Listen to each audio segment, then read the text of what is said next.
IBM reports earnings next week. I'm here with Jim Cramer, who believes this will be a key item to watch. Jim, especially as we've been seeing this rotation into value stocks like IBM. Right. Now, the reason why this is so important is that this is the lowest valuation of this company that I've ever seen. I've traded this company for 35 years.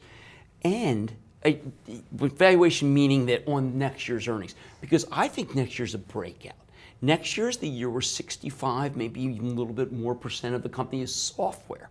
So you've got this company people are thinking is a hardware company, and they give you an 11, 12 multiple. If it becomes a software company, it's really going to be growing at the level that right now it doesn't have. So if you look at 2015 earnings, I think you find a kind of interesting situation. Now, the reason why it's really important is that Warren Buffett has bought so much.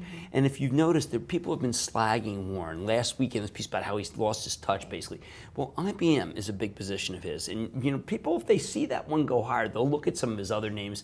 And I think that what happens is this is the classic value versus growth.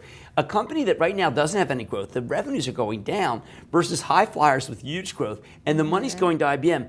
If they deliver a decent quarter and this stock goes through 200, Brittany, this is going to tell you that this value rotation that we're seeing has legs. Well, people will argue, though, that IBM does have challenges. They have challenges in China. They have been missing quarterly revenue estimates. What about those concerns, big picture? Well, you know what? This is so interesting. We all know that, right? We all know that. So why is it going higher? And the answer is that people think it's going to get better. Now, maybe that's why I said we got to wait for the quarter, why it's so important. Because if they throw cold water on the vision that I just had, it will go back to the 180s because it does trade violently. But this is when we think this is an action alert name, and I will tell you if it trades back to the 180s, we've been waiting to buy it. And so we remember we're very contrary.